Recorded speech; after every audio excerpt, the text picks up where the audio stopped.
Hello! You are watching the Video Voters Guide, organized by the League of Women Voters of Portland.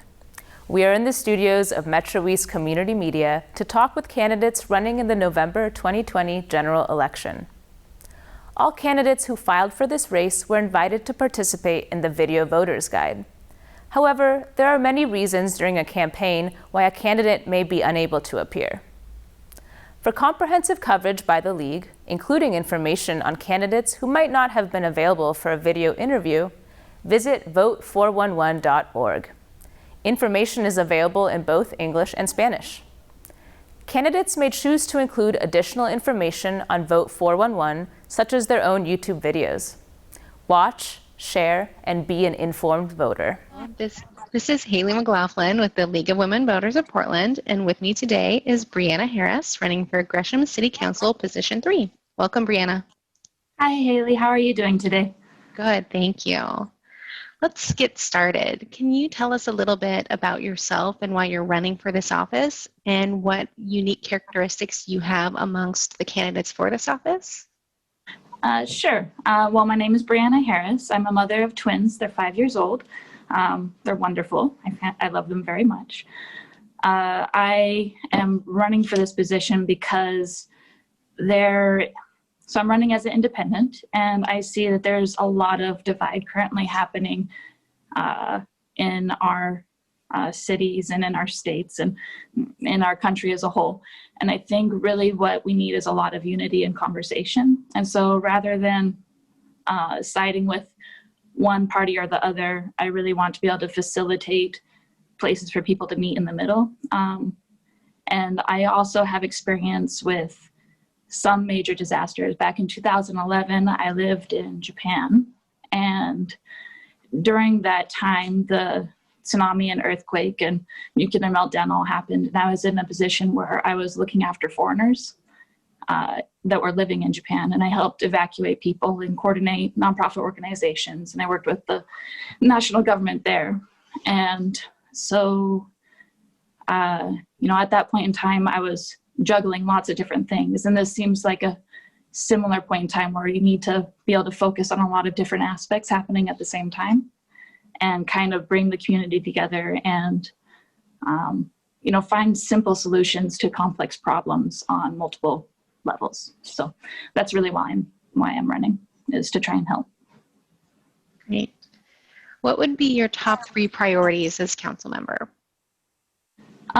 First of all, with the pandemic and COVID, we have a lot going on in our communities with education, with our small businesses needing a lot of support and help with individuals. So my first priority would be focusing on our community and how we locally can support our community, whether that's helping small startups kind of find their feet and get the training they need to be successful, or if that's,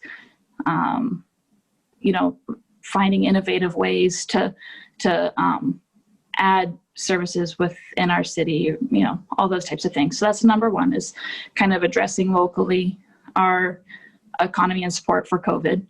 And then my number 2 priority would be looking at systemic racism, especially within the police force, and such a big topic right now, and helping to facilitate dialogues there and find solutions.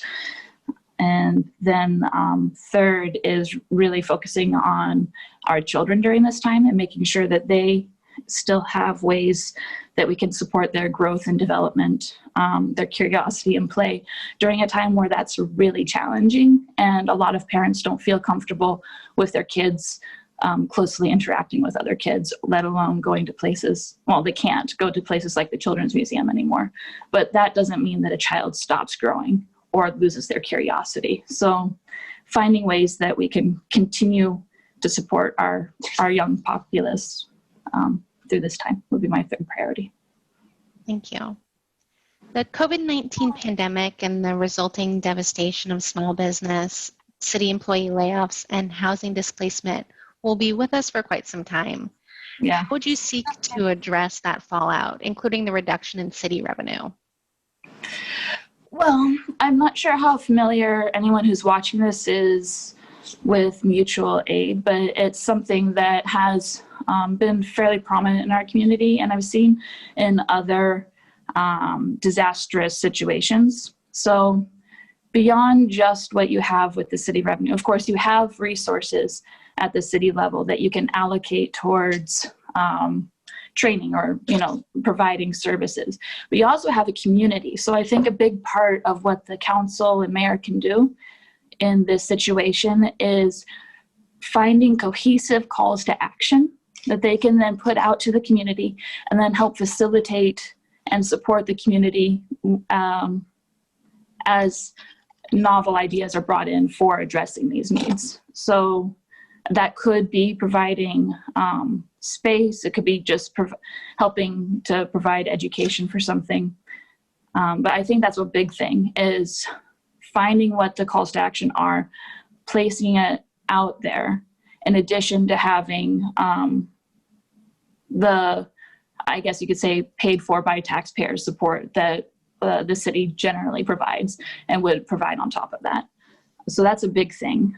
And then in particular, I think it's really important that we look at how we can support small businesses, like the couple down the road who wants to start a business, or who had a business is now looking at starting a new business, or, people who are going to be the job creators, and also looking at things like our parks and recreation, because those outdoor activities are playing such a huge part in what people do right now. Finding ways where we can invest in those and give people both a meaningful job to do by providing employment, improving our community, but then also providing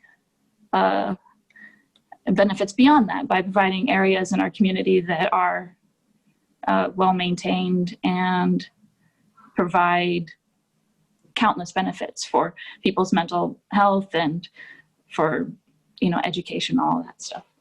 Sure. How would you address the public's significant concerns about police-community relations, the use of deadly force, and officer accountability? Yeah, well, this, I think, is once again, it's a very complex question, and I think in some ways it's less of a conflict between sides than many people think it is.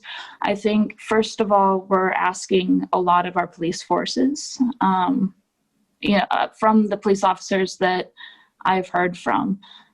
They've basically been made the caregivers of all these different tasks that we haven't really been allocating resources towards. And so I think we do need to kind of refocus the police department, but I also think that it's very important that we speak with, we speak with people to come to a solution where systemic racism and all of that stuff is being addressed, and creating a system, no matter what that system looks like, we need to create a system where even if you did have an officer who was racist, the system was designed in such a way that that wouldn't affect their job to the level that it's harming people within the community. And what exactly that looks like is something that, we're still looking at going forward, but is a very serious issue. I know that one idea for at least helping to prevent as much lethal force is the idea of police officers carrying an insurance policy in order to carry a firearm. And when they discharge the weapon and it harms somebody, that, there's consequences associated with that in regards to their insurance, separate from their work. And if a certain number of things happen, then they might not be covered by insurance. But I also think you have to look at the police officers and the fact that they're, they have jobs and they have families that they're supporting, and you can't just abandon all these people and their jobs and throw their jobs out the window either. So you have to really provide a lot of support there, and think about how everything's going to impact the community as a whole. So it's a complicated issue, and if I was elected, I'd be speaking with a lot of people, basically. Thank you. That is all the time we have for today. I want to thank you, Brianna, for joining us. We appreciate it. All right. Well, I hope you have a great day. Thank you very much. Thank you. This has been the Video Voters Guide. Thank you for watching. The general election is Tuesday, November 3rd. The last day to register is October 13th. Remember to mail your ballot a week ahead or visit a ballot drop location. Be sure to inform yourself about the candidates and ballot measures and exercise your right to vote.